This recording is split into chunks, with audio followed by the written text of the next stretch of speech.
Kamusta na, anak? Ano, inaatake ka na naman ba? Bakit ka hinimatay? Lumipad ako. Dinalaan niya ako dun sa malayo. Sa langit siguro yun. Ibang-iba dito. Maliwanag na maliwanag. Talaga? Tapos? May sinabi siya sa akin pero hindi ko na matandaan.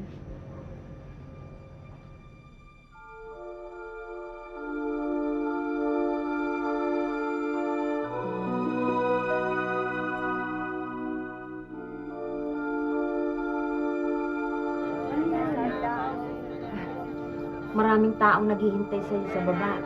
Hinihintay ka magising, anak. Bakit? Gusto ka nilang makausap, makita, mahawakan. Dito na lang ako. Pero kailangan. Pati nga si Mayor sabi ng barangay captain, interesadong makausap ka. Bibigyan ka daw ng scholarship. Bakit? Michelle, nagmamagandang loob lang si Mayor. Naniniwala siya na may mission ka rito. Kaya lahat sila doon sa labas naghihintay sa iyo.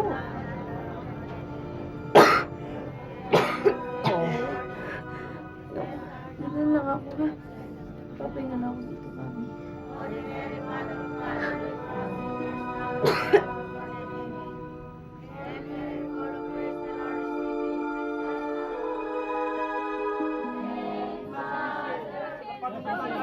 Hoy, Rita.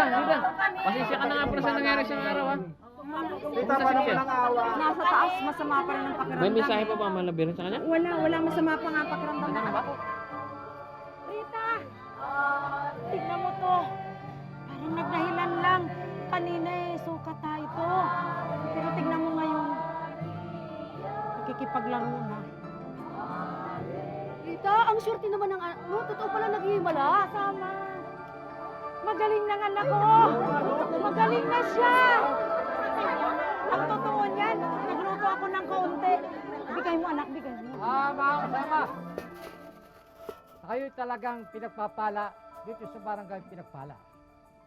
Sa dami-dami ng barangay sa Pilipinas, dito pa nagpakita ang mahal na birhen. Barangay natin? Nakausap ko kanina si Mayor. Tatayuan na raw niya ng kapilya, lulugar ng operasyon. At dito makasama ang magiging kapilya ng Our Lady of Pinagpala. Nasa TV tayo! Sandali lang! Dahan-dahan kayo, hoy! Sandali lang! Luma na yung TV namin, baka lalong mawala ng picture! Sandali! Dahan-dahan lang naman! Sa hirap ng buhay ngayon ay kailangan natin ng himala. At dito sa Barangay Pinagpala ay may nangyaring mga himala kaninang hapon.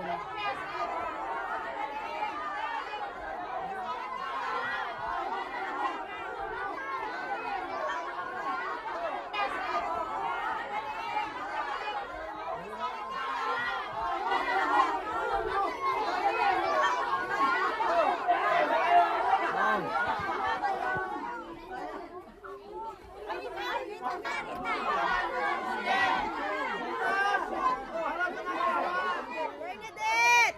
Mawala si Bernadette! Kayain si Bernadette! Bernadette!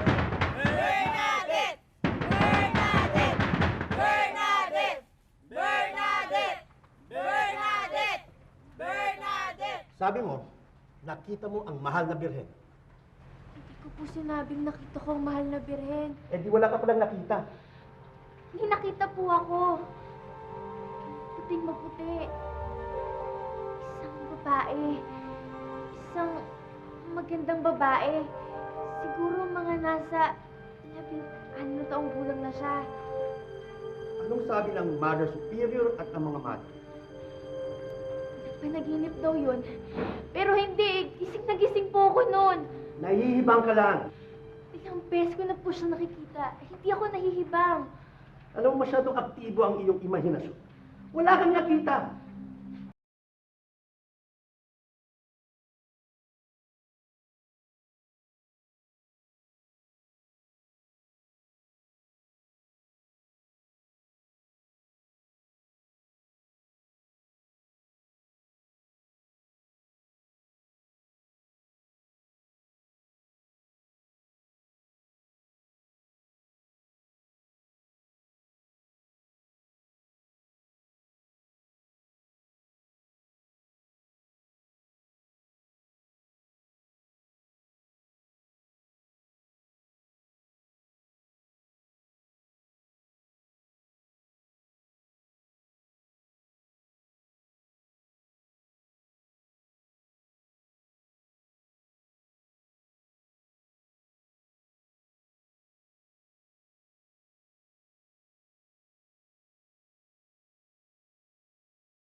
Huwag mo lang pansinin yung mga yun, no? Grabe talaga. Michelle! Michelle, sandali lang. Michelle, ano, mauna na ako sa'yo, ah. Hinintay ako ni Mami. Sige. Michelle, pwede ka ba makausap? Kamusta na? Okay ka na ba? Okay lang. Galit ka pa ba sa akin? Ewan ko. Hindi ko na naiisip yun sa dami ng mga pangyayari sa buhay ko. Nagsisisi nga ako dun sa nagawa ko eh. Nagulo tuloy yung buhay mo. Okay lang yun. Siguro it was meant to happen. Okay ka lang ba sa ganito? Masaya ka ba? Kung nakakausap ko si Sweet Lady, masaya ako. Pero pag nakikita ko na nagkakagulo yung mga tao, Talaga bang ganito na lang yung buhay mo? Hindi na ba tayo babalik dun sa Bagkadahan? namimiss ko na nga yung dati eh. Ngayon wala na akong privacy. Pakiramdam ko tuloy lahat ng tao nakatingin sa akin. Pinag-uusapan ako. Alam mo naman, Michelle, yung mga tao, di ba? Kapag may mga himala, madali sila maniwala. Parang hindi ka naniniwala. Hindi. Niniwala ako, kaya lang natatawa lang ako sa kanila eh. Paniwala kasi nila na napagaling sila ni Mama Mary. Totoo nun, di ba, sila na may nagpagaling sa sarili nila eh. Ewan ko ba? Ba't ako napunta sa ganito? Sorry sa akin kasi nagsimula yung gulong to eh. Okay lang yun. Pero alam mo, minsan naguguluhan ako eh. Kung talagang siya si Mama Mary, bakit parang lumabo yung future ko? Hindi ko nakilala yung sarili ko eh. Hindi ko na alam kung anong gusto kong gawin. Kung saan ako papunta. Don't worry, Michelle. Masyadong ring malalim yung mga iniisip mo. Mabuti pa, isipin mo, kapag wala kang makausap, bad trip ka na, nandito lang ako. Tara.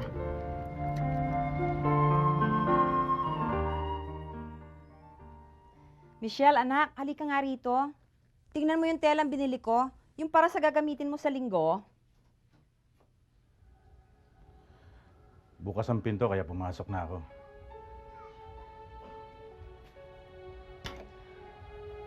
Napadalaw ka. Napanood ko kayo sa TV. Totoo ba yung nangyayari kay Michelle? Palagay mo kung hindi totoo yon, matitibi kami.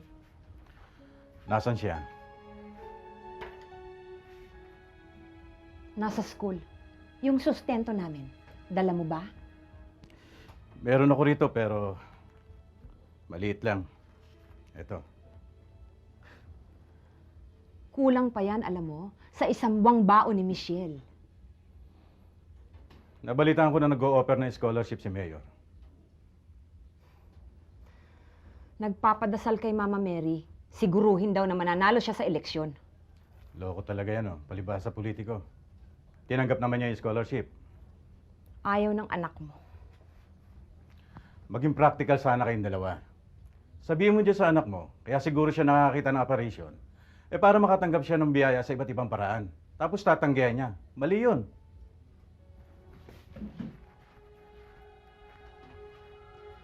Wala kang karapatang magsalita ng ganyan. Huwag mong pakikialaman ang buhay ng anak ko. Bakit? Anak ko rin naman si Michelle, ah.